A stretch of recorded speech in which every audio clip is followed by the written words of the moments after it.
Hello, my name is Kayla Cox, and I'm doing my Just Mercy video journal number 1 on chapters 1 to 5. Plus, there was a question about the introduction, too.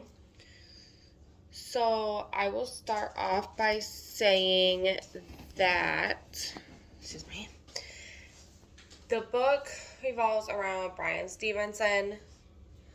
So when you first see him, which really starts the whole book, is when he meets Henry, who's his first death row person to work with.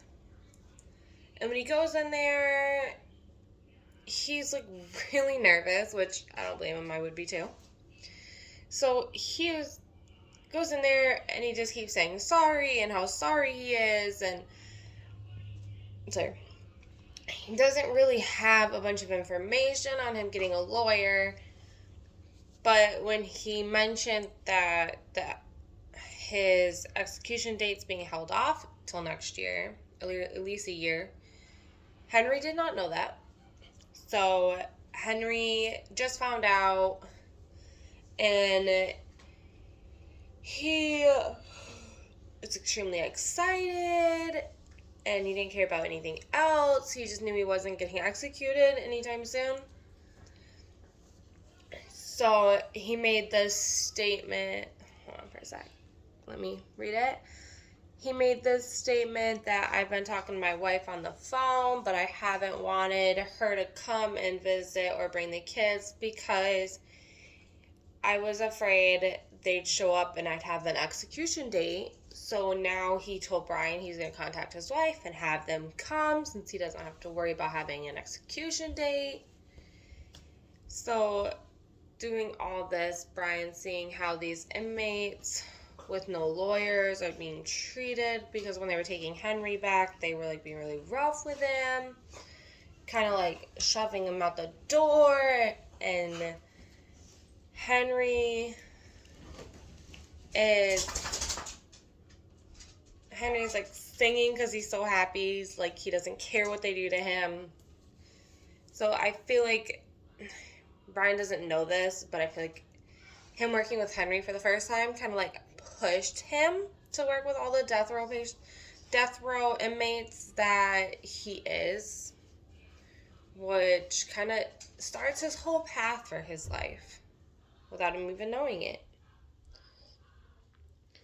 But, working with all these people, emotionally, it gets heavy at times. You feel emotionally drained. So when Bryan states that he feels emotionally drained, I feel like it's not that he doesn't have enough to push on anymore. It's just he's seeing the same injustice over and over, and he's trying to fight for these people on death row. But he knows they shouldn't be, and he sees how they're getting treated, and after a while, it gets to be a lot for somebody to handle. And I feel like that's where he gets like emotionally drained. So he kind of just has to like go do something else, focus on something else for a little bit, then come back. Because he's been like constantly on the go since graduating Harvard. So for me, when I think somebody says they're emotionally drained, I think they're just someone who gets so stressed, so overworked, that they just physically can't like focus or do it anymore. They have to like go find time for themselves for a little bit, kind of recuperate, then try again. I know I feel emotionally drained, like, and it probably sounds normal, but being a college student with a bunch of classes, I'm also a mother, so I have 2 kids. So I think I get so focused on them and work that my college then takes a backseat. So then before I know it, I have 2 or more assignments due. So I'm like rushing to get those done. And I become emotionally drained because at the end I'm just like, I can't do this no more. I can't focus. I keep zoning out. So kind of similar to Brian with his work and my schoolwork. But at the same time of everything going on, Brian is working with somebody named Walter McMillan. Walter McMillan grew up like many poor black families in this time. He worked in the fields to help his family. His mom got him into this school for the, I guess, colored. And he was there for a little bit, but then it was time for him. It was more important that he was working with his family instead of going to school. So he came back. He starts working for his family again. He eventually starts driving the plow better than any of his siblings. So he's valuable in that point.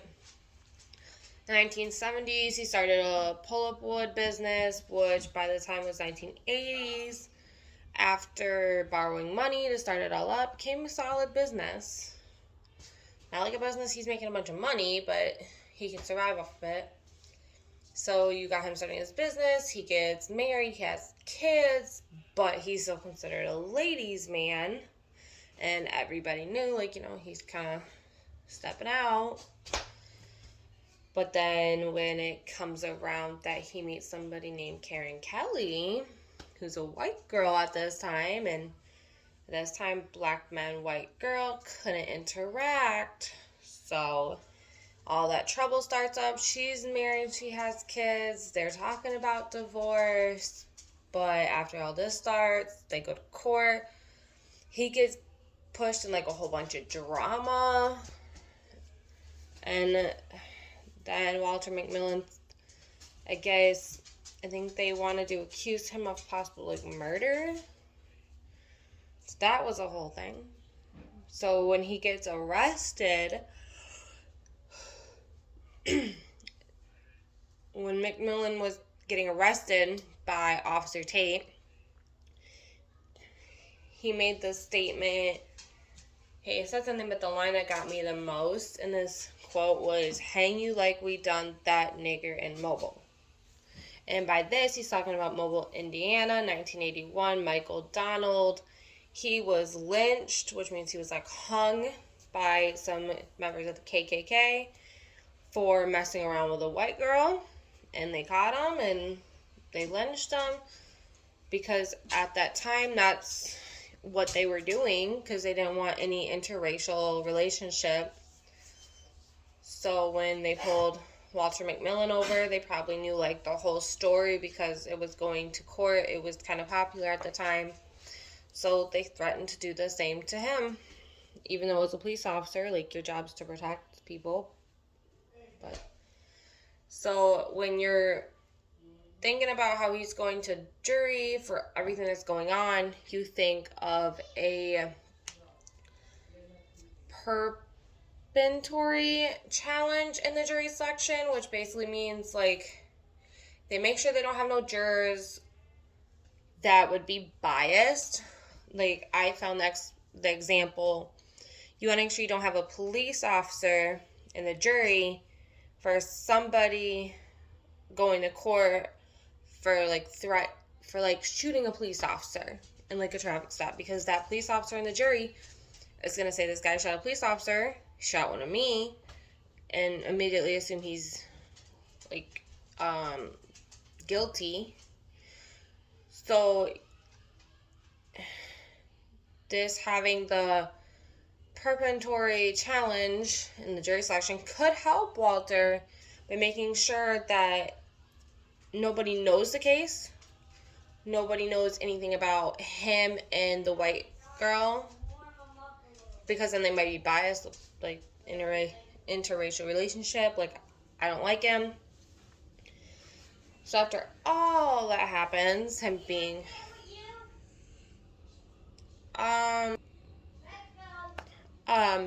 after everything with the death row, people getting executed.